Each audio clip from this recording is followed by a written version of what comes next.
Merci d'avoir répondu à notre appel de venir à nouveau à Paris témoigner de votre mobilisation persévérante pour défendre la famille. Nous ne cessons de le rappeler, nous avons affaire à un gouvernement obstiné, à lui de se rendre compte qu'il a affaire à des catholiques persévérants et déterminés.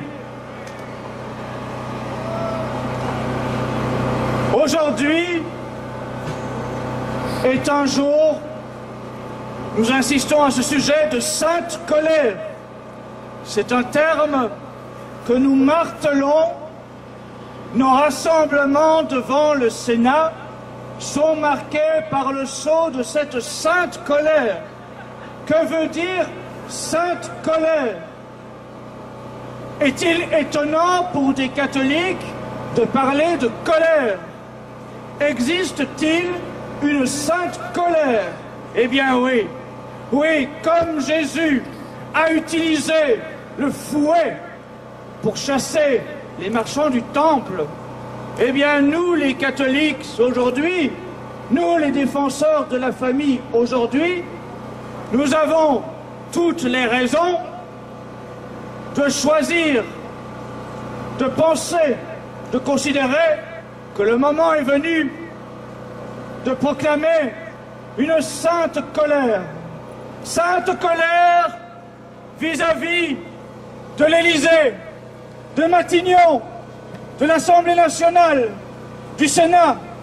Sainte colère vis-à-vis de cette clique politique qui nous ment, qui nous trompe, qui cherche à tout prix à propager la subversion dans nos familles. Sainte colère vis-à-vis de dirigeants politiques autistes, sourds, aveugles, qui méritent, oui, d'être hués.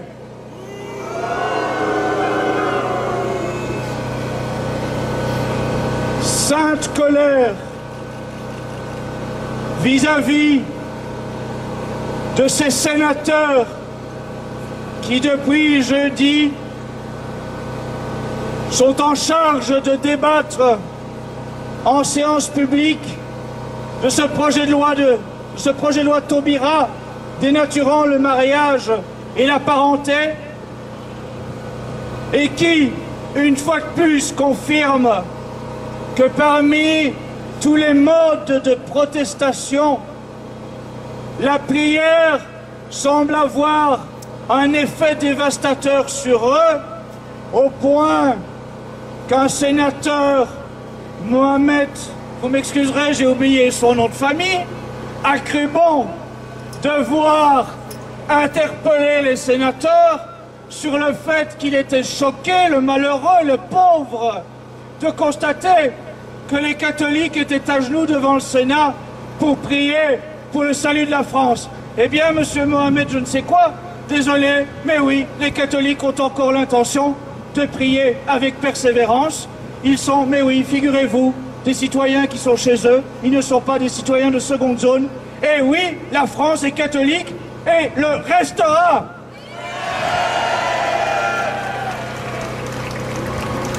Sainte colère vis-à-vis du comportement des forces de l'ordre depuis le 24 mars. Aux gendarmes, aux policiers, aux CRS qui nous écoutent, je tiens à leur adresser quelques mots. N'oubliez jamais que les défenseurs de la famille sont cette catégorie de citoyens qui travaillent, qui paient leurs impôts, qui sont honnêtes et qui instinctivement avaient toujours eu vis-à-vis de vous un respect de votre uniforme. Ils considèrent encore un peu, mais de moins en moins, que vous étiez les garants de l'ordre public. Ils ont hélas compris le 24 mars dernier que vous pouviez devenir une simple police politique aux ordres d'un régime laïciste qui a la haine de Dieu et la haine de la famille intrinsèquement, viscéralement liées à tout leur mode de pensée.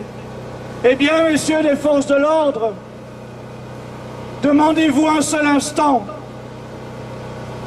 s'il est bien légitime, comme vous l'avez fait, d'avoir fait usage de bombes lacrymogènes sur des vieillards, des mères de famille, des religieux, des enfants.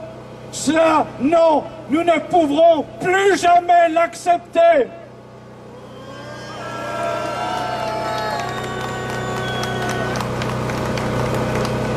Nous ne sommes pas des voyous, nous ne sommes pas des délinquants.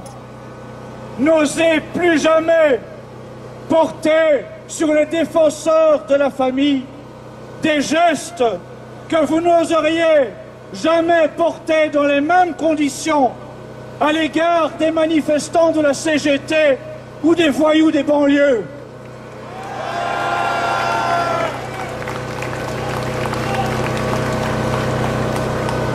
Quand la police se fait complice d'une classe politique illégitime, elle doit s'attendre à ce que, comme dit Rivarol, nous cessions d'estimer et que parce que nous aurons cessé d'estimer, nous cesserons d'obéir. Alors, qu'ils retiennent bien cette leçon. Nous sommes bien sages, bien polis, bien élevés. Nous n'avons pas l'habitude d'avoir vis-à-vis des forces de l'ordre un comportement de défiance.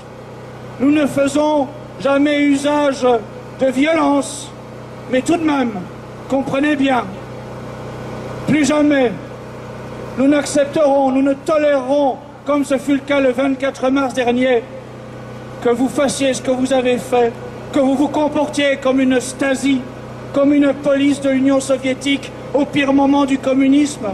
Non, plus jamais, nous ne laisserons les femmes, les enfants, les vieillards, les religieux être gazés sans résister, sans riposter.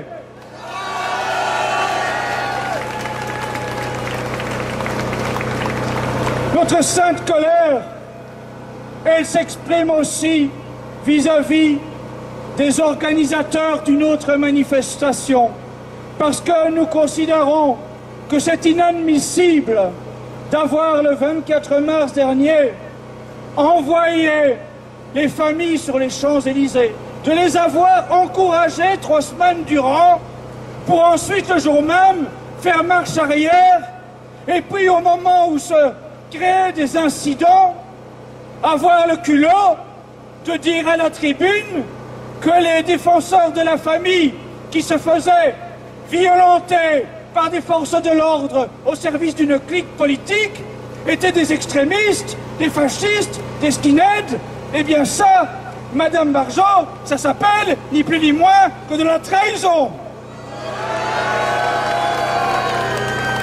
Et le temps de la trahison, il faut le dire, doit être fini.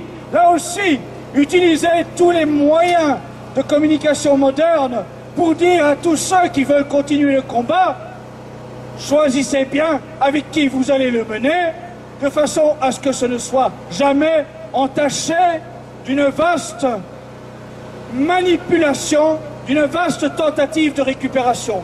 Et là encore, oui, sainte colère vis-à-vis de ceux qui ont dévoyé la mobilisation nationale et populaire pour préparer demain un mouvement de récupération au profit de l'UMP. Sainte colère parce que ni M. Raffarin, ni M. Guénaud, ni M. Copé, qui ont paradé le 24 mars dernier à la tête des manifestants, ne sont des héros, ne sont des défenseurs de la famille. Tout cela n'est jamais, oui, il faut le dire, qu'une mascarade, une mise en scène théâtrale d'un faux jeu gauche-droite dont nous ne sommes pas dupes.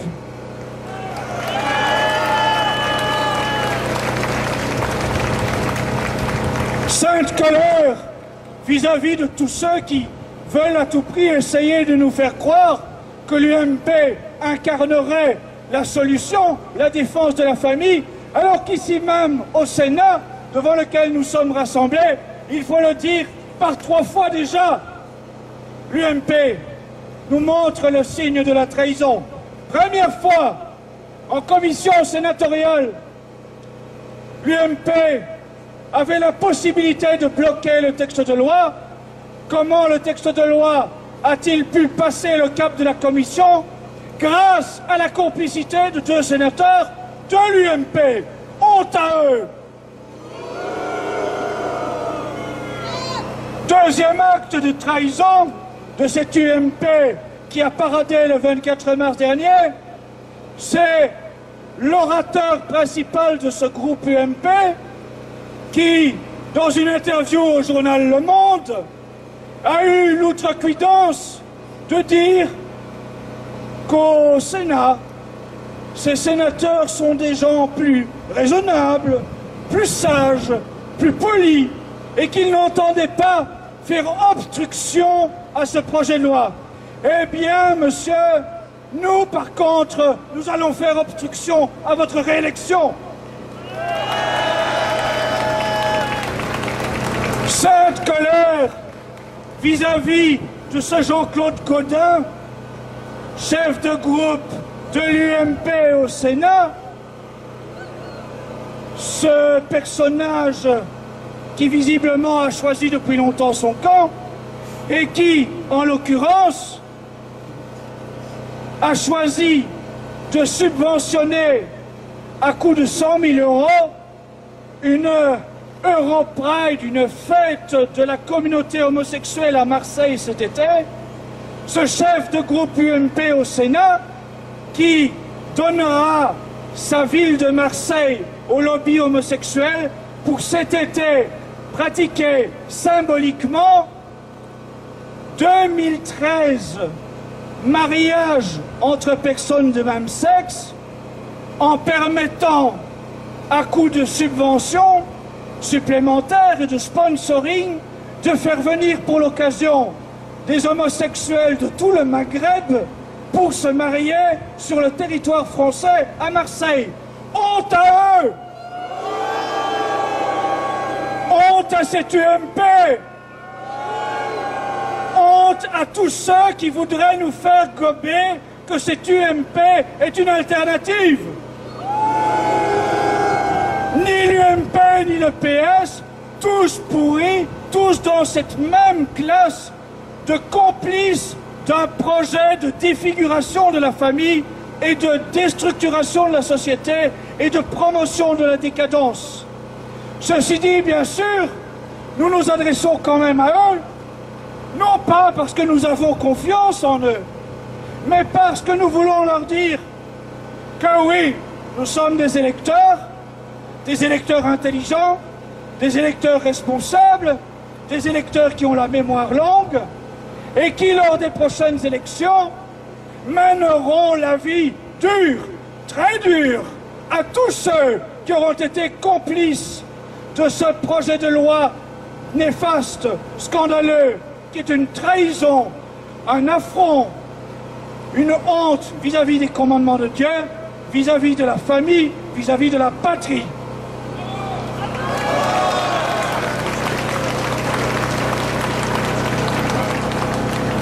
On nous demande si nous croyons que notre mobilisation a la moindre chance d'influencer cette caste politique. Et nous disons, oui, nous ne sommes pas dupes, nous savons à quel point les parlementaires ont l'habitude de trahir. Mais les parlementaires sont des girouettes, nous le savons. Eh bien, nous allons faire souffler le vent de la colère.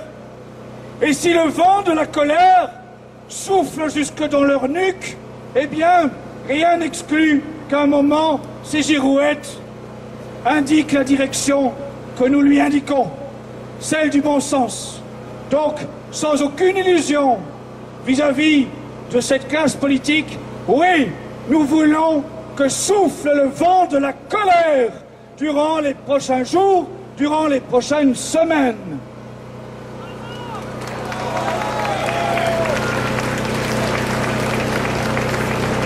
Que l'on comprenne bien aussi que si nous allons maintenir la pression jusqu'au 12 avril devant ce Sénat, ça ne signifie pas qu'ensuite nous rentrerons chez nous et que notre combat s'arrêtera. Non. Bien au contraire, nous disons, oui, que le temps est venu de mettre fin au ballon, au flonflon, que le temps est venu de choisir le mode du harcèlement, que le temps est venu de radicaliser le discours, que le temps est venu de rendre impossible le moindre déplacement d'un ministre sur le sol français sans qu'il soit accompagné de chahuts, de contre-manifestations, de hurlements de colère. Oui, la France réelle, le pays réel, c'est nous. La révolution, c'est eux. Nous sommes la contre-révolution et nous allons mener la guerre à la révolution là où elle se trouve, y compris dans les ministères, y compris là où les ministres se déplacent.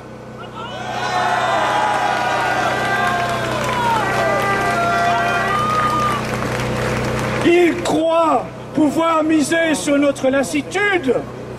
Ils vont découvrir cette force inébranlable, acquise grâce à la foi et à la prière, qui nous permet, contre vents et marées, qu'il pleuve, qu'il neige, qu'il vente, qu'il gaze, qu'il matraque, que la persévérance des catholiques n'est pas stoppable, n'est pas arrêtable. C'est le vent de la colère guidé par la foi ferme, la foi attachée au corps qui nous guide. Et c'est pourquoi nous tenons jusqu'au 12 avril à ce que chacun de nos rassemblements soit accompagné d'un moment important, principal, de prière. Parce que la prière, elle guide l'action. La prière, elle précède le combat.